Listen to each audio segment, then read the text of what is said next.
Woman sues NYPD after being shackled before and after childbirth.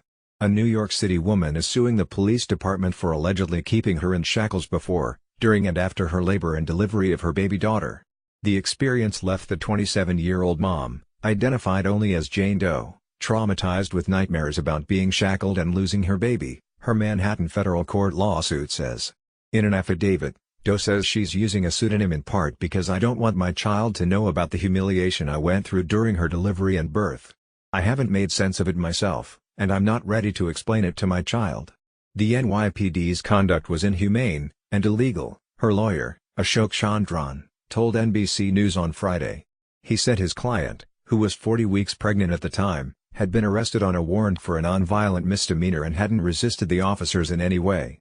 New York state law bars pregnant prisoners from being shackled except in the most extraordinary circumstances. The law has been clear for years. Police were told this multiple times by doctors and they didn't seem to care, Chandran said. Nick Paolucci, a spokesman for the city law department, said, "We are examining these allegations very carefully. We will have no further comment before all the facts are in." Doe was picked up on a warrant for a misdemeanor related to a September 2017 family dispute with her ex-partner while waiting for paperwork in Bronx Family Court on February 7. The arresting officers handcuffed her, despite being told she was 40 weeks pregnant, the suit says. She was then taken to her local police station, where she was placed in a holding cell. At no point between 10:40 a.m. and 7:40 p.m. was Ms. Doe given or offered any food or water, the suit says. After she said she was having contractions, police brought her to the hospital, again in handcuffs, the suit says.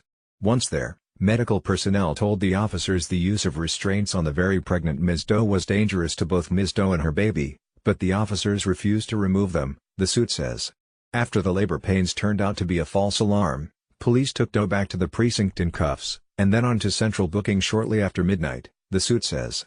Officials there told the officers they would not process her because medical staff there did not know how to deliver a baby, the filing says. The officers then took her back to the precinct for a third time. At about 5 a.m., Doe started having contractions again and was taken back to the hospital in cuffs. When she arrived, she was placed into a wheelchair, and then the officers placed heavy shackles on her feet, binding her legs together at her ankles, the suit says. Over the next hour, a growing number of staff told the officers they had to remove the shackles, the filing says. The two officers refused and maintained they were following procedure, the suit says. Approximately 10 minutes before Ms. Doe delivered her daughter, one of the officers unshackled her ankles and one of her hands, the filing says. The other hand was cuffed to the hospital bed. She gave birth at 6:14 a.m., the suit says. Soon afterwards, the officers chained her feet back together. When doctors handed her baby over to Doe, she had to struggle to feed her daughter using just one arm, the suit says.